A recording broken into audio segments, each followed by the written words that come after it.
Hello, and welcome to Women in Business, where we interview entrepreneurs and senior managers and show you the strengths, successes, obstacles, and roadblocks women experience in business. Since I believe every person in business needs to be visible, I'd like to invite you to watch www.sob6, that's the number 6, tips.com, which will give you some valuable information should you get the call to be on radio or TV, which I think is extremely important.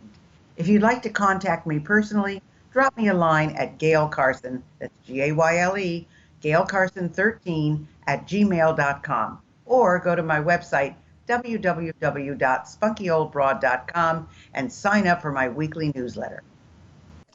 My guest today is Victoria Kasdan. She's a trained clinician, an effective manager, and seasoned executive with a successful career spanning 30 plus years serving nonprofits, medical, insurance, and healthcare entities. Recognizing that others could benefit from her pragmatic approach, unique skill set, and ability to turn challenges into opportunities, she founded Mission Made Possible, an agency dedicated to helping organizations bridge the gap and overcome barriers to achieve their goals. A sought-after presenter and published author, she was recognized in both 2018 and 19 as one of 50 influential Floridians by the Miami Herald, Bradenton Herald, and El Nuevo Herald. She led the group's Healthcare Priority Committee, presented at the statewide conference, and authored white papers shared with legislatures.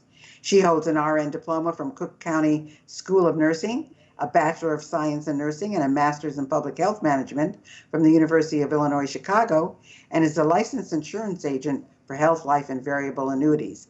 But in her spare time, she enjoys dancing to 80s music, theme parties, the arts, a good book, and a chilled glass of her favorite Chardonnay. Welcome, Victoria. Thank you. That was a mouthful. It was a mouthful, but I'm glad you have fun too, so that's what's important. So, tell us a little bit about you that even people that you've known for years may not necessarily know. Well, you summed up my life in about a good 30 seconds. So I'm going to try and think of some things that other people, actually those who know me, may not know. And one of them is that although you mentioned my nursing experience and education and my college degrees, I actually have a pretty broad educational experience from kindergarten through high school. Because I attended 8 different schools in 5 different states during that time frame. Wow. Was your dad in the military or what happened? Well, between divorces and military career, my stepfather, yes, was a military career person. I went to 3 different elementary schools, 3 different middle schools, and 2 different high schools. You know, it's interesting though, Victoria, because you hear so many horror stories about, well, I could never make friends, and as soon as I got there, I had to leave, and just horrible stories. But what happened to you is you've made a great success of everything that you've done. So, how did that happen? I think, the opportunities, I mean, when you have to move, you have to move. As a kid, you don't really have much of a choice. And so you have to make the best of the situation that's there. And I've tried to continue that, even after I left home, of really figuring out fairly quickly what's going on here. How do I work this? How do I fit in? And, maybe that experience from my younger days really helped in my adulthood. Well, you certainly didn't follow a traditional nursing track. So, what made you get all these degrees, and what made you kind of go off the nursing track? Well, I have photographs from when I was about 4 years old in a nursing outfit. So this goes way back without, disclosing exactly my age, but this goes way back. And it probably started out with a childhood crush on Dr. Ben Casey. Not Dr. Kildare, that was Ben Casey, huh? Yeah, Ben Casey. Well, Kildare was in there too, but Ben Casey was first for me. Wow. Wanting to be a nurse. My mom wanted me to be a lawyer, but I kept, going back to the nursing thing. I started my career out in a diploma program at Cook County School of Nursing. There are actually three different ways you can become a registered nurse. All three, regardless of the approach that you take, all three have to take the exact same state board. So there is a level of competence that has to be acquired by all three. But I went to a hospital diploma program where you get some college, but not a college degree. You take the state board, you can become an RN. I became an RN at age 20. Wow, that's Um, really I fabulous. I went directly into ICU nursing, which is unprecedented. Usually you have to do med surge rotation.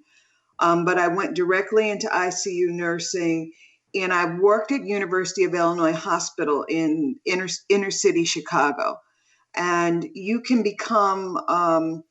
take advantage of the benefit. They offer free education at the university if you're an employee.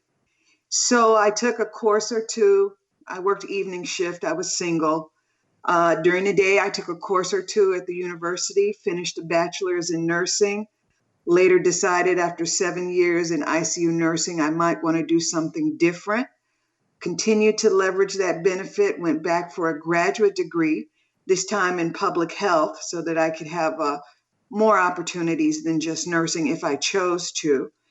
And then later on, during some career changes, it was a requirement to get a health insurance license, and I became licensed in health insurance. I still continue my required continuing education units, which are required for both my licenses, which I do keep active. And every now and then, I just take a course that interests me, may have nothing to do with healthcare or nonprofit management, just something that interests me, and I'll just go take the class. Wow. Well, that's that, but you see, that's the what shall I say? That's the attributes of a successful person. They never rest on what they've done. They continue to learn. I mean, here I am at 81, and my son will always say to me, "Mom, don't you know it yet?" Because I keep going to conferences and listening to webinars, and I say, "When I know it all, that's when I should stop doing what I'm doing." So that's great that you're doing that because that's part of what makes you you. So do you feel that that has been the secret to your success, or what do you attribute your accomplishments to?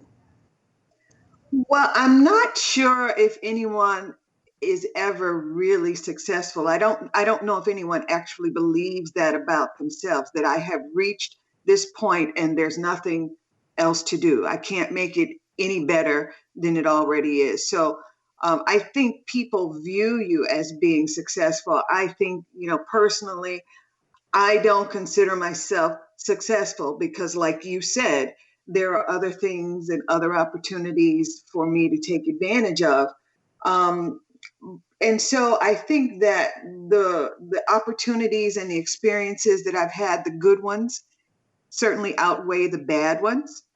So some may see me as successful, but success is something people aspire to. I don't think it's a destination that you reach. And a lot of times people say, well, what made you successful? I want to be successful, as if they can follow that exact same path.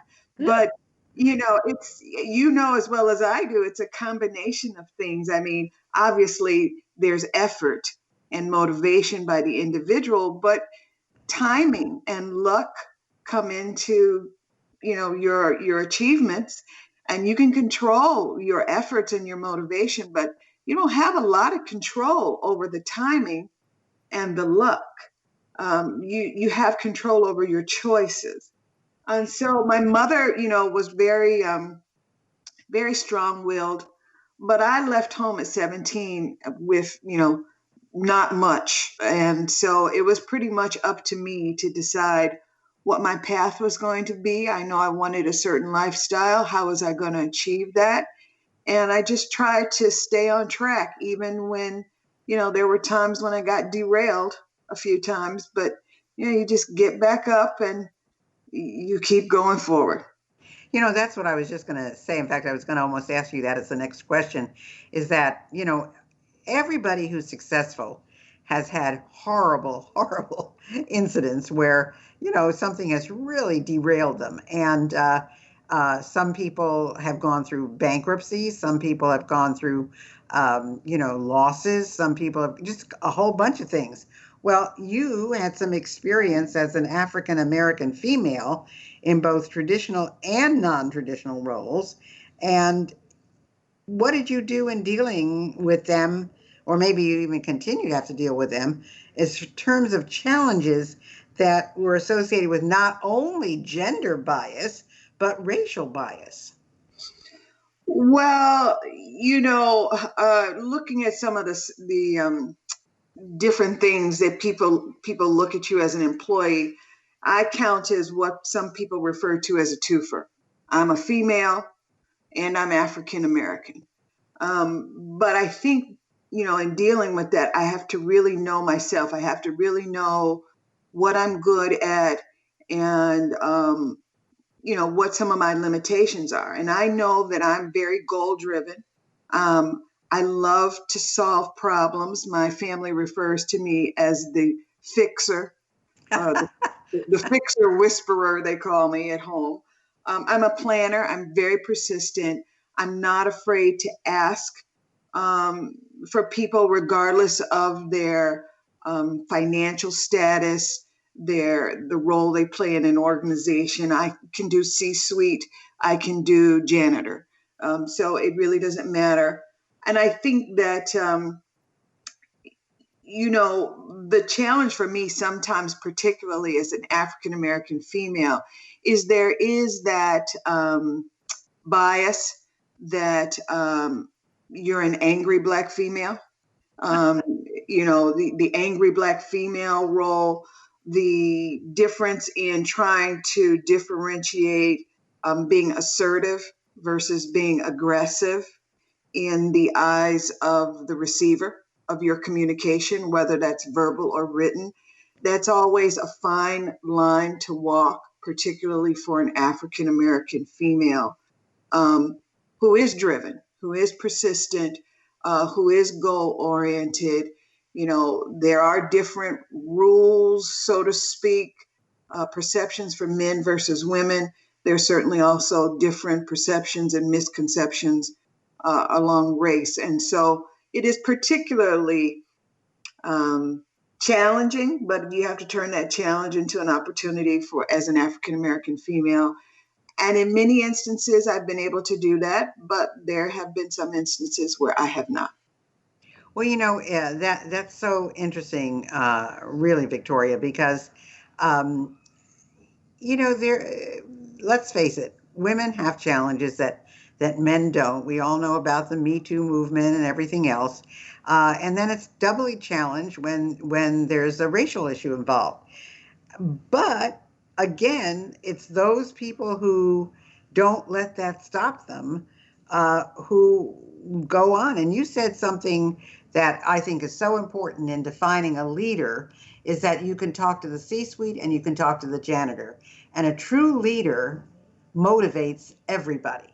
A true leader can lead anybody. And a true leader is someone that everyone can look up to.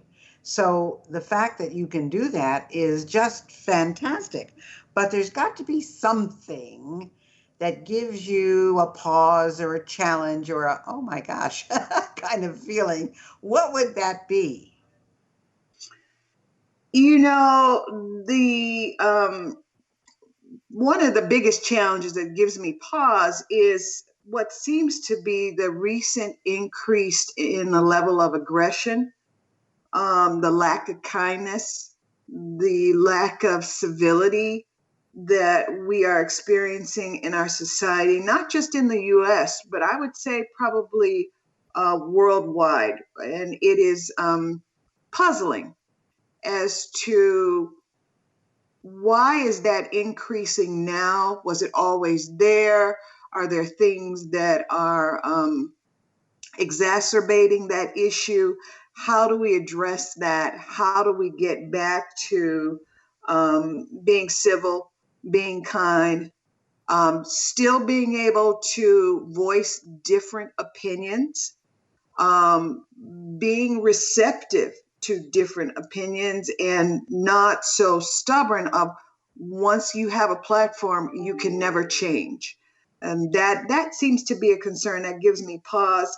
I am amazed at the desensitization um, we have in our society, what seems to be an increase in that and a disregard for what's happening, not just political, but things like climate change, just a number of different things that are going on in the world around us that we no longer respond to. It no longer bothers us. The mass shootings or some of these other things, and I'm thinking, what happened? I mean, it kind of gives me pause there. And the other thing, of course, because of my background, is how did we get into this high cost of healthcare, and what do we do about it? Well, that is so true. You know, there's a couple of things that you said that I want to just reflect on. Number one, I think that there's a lot of unhappy people out there. You know, Victoria. I think there's a lot of people out there who are venting their negative feelings and negative emotions on everybody else. Then there are others that really believe some of these things are not true. Like you mentioned, climate change. There are still people who believe it's a hoax. Well, it's not a hoax. You can see it everywhere. You can see it, you know, in lots of different ways. So, you know, there's that. Then, of course, someone said to me the other day, you know, what is your biggest wish in the world? And I said, you know, I sound like a beauty queen when I say this, but I want world peace. But it's just not ever going to happen because there's too many people who want power. And that's the other thing. People are always jockeying for power positions rather than, you know, thinking about how can I, in my powerful way, make this a better world. So there's all of those kinds of things. But in your own life and in your own career, what what are some of the best and the worst pieces of advice that you ever received? Maybe that would help some of our listeners. I have received a lot of good advice, and I've received some advice where the intention was good, but the information was incomplete. So I got part of it, and either the person didn't provide the other part unknowingly, or they didn't actually know the other part. So, for instance, growing up, particularly, you know, in my home, I think this is very common in a lot of African American families. um, the key has been education. You know, you need to get this education, whatever that is, whether it is skill training, a college degree, whatever it is, you need to get this education to get the job. And very, very important, education, education. You get the job, you have to have this education, and then, you know, it's easy street from there. That was only part of the advice that I wish I had gotten at that age. Yes, education is important, training is important. It is an entry opportunity, it provides you entry, but it doesn't necessarily provide you with the opportunity to move up once you've entered. So my parents didn't have corporate experience. My parents didn't have college degrees initially. Both of them actually eventually did go get a college degree. And my mother, who is deceased, was actually working on a PhD when she died. But what they didn't tell me was it's more than just education, and it's more than just getting the job. I was told, work hard, you'll get promoted. That's not all that's to the opportunity there. Working hard doesn't necessarily get you promoted. In addition to working hard, which is the beginning, you have to get noticed, get recognized. You have to network. You have to collaborate. You can't keep your head down working hard and think that that's the only way you're going to move ahead, because it's not. So I got some good advice from my parents, but there was advice they couldn't provide me because they didn't know. I got advice one time from a mentor, because sometimes Believe it or not, I see things in black and white. And by black and white, I think completely right or completely wrong. And one person that was my mentor at a particular organization said, you know, Victoria, um, it's not black and white. It's not right or wrong. You can't change some things, and you can't go to the mat on everything. You have to decide and choose what's worth going to the mat and what's not. And you have to live your life that way.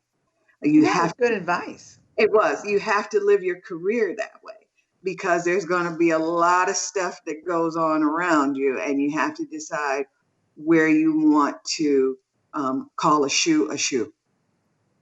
Well, it's interesting because I think that women necessarily don't always ask for what they want or what they should get, and I think that's a part of all of this. But uh, we have about 5 minutes left, so I want to get to the other part of your life, which is your personal life, and how do you achieve work and life balance? We talk a lot about it on this show, and everybody comes up with a different formula. But I'm just wondering about you. How do you balance work and life? Well, actually, I'm not very good at it. Well, you're honest, right? Yeah, no, I'm not very good at it. I take stabs at it. I'm very driven when I'm working on a project or I have a goal to achieve from a career standpoint. I'm very driven. And, I do my best to trying to balance family. I have 3 children. I have 3 grandchildren. I have a wonderful husband. I've had a great career. I continue to have my consulting business. And, you have to make an effort at the balance. And sometimes my family has to remind me that they're not getting the time that they would like. And sometimes I'm exhausted where I reach the point that I have not had enough me time. So I Hmm. think it's a continuous process to try and do the work life balance. I don't think anyone's really completely figured it out. Well, that's true. I do have to say that that is true. I mean, I think it's a challenging time all the time. And, you know, we keep working at it. That's all we can do. But isn't it interesting that most men don't worry about that? Women do, but men don't. Uh, so you've got this consulting business. How would people get in touch with you, Victoria? What's the best way to reach you? Do you have something that you'd like to offer our listeners as a gift or whatever, or should they go to your website or tell us a little bit more about how they can reach you? Well, Mission Made Possible is an LLC. It's a consulting agency that I started to help organizations bridge the gap and accomplish their goals or mission. The best way to reach me is by email. You can reach me at Victoria at missionmadepossible365.com. You can also visit our website again at missionmadepossible365.com. I respond best to email, but you certainly can give me a call. Our number here at the office is 941 567 9597. Fantastic. Well, um, you're an accomplished woman. You've got a family. You are still married, which is an accomplishment in itself. And I think it's really important that everybody recognizes the factor that you can do all of this. You can start off and you can, you can get your diplomas, your degrees, your training, and you can but again, you've got to have mentors along the way. You've got to have coaches along the way. You've got to have experience along the way. Some will be good, some will be not good, but you just have to keep in there pitching. So if you want to get in touch with Victoria, let me give those to you again. Her phone number is 941 567 9597. Her email is Victoria at Mission Made Possible 365, the numbers missionmadepossible365.com, and her website is missionmadepossible365.com. Well, I want to thank you for being with us, Victoria. It's been a delight, and I only wish you the best for 2020. And let's hope that people can take advantage of your knowledge and your experience. Thank you so much, Gayle. It was a pleasure to talk with you. Thanks for listening to Women in Business. I hope you enjoyed today's show. And if you have any suggestions as to who you'd like me to have as a guest, just email me at gaylecarson13@gmail.com. Be sure to check out www.sob6tips.com. And in the meantime, go to www.spunkyoldbroad.com to see the resources I have for you.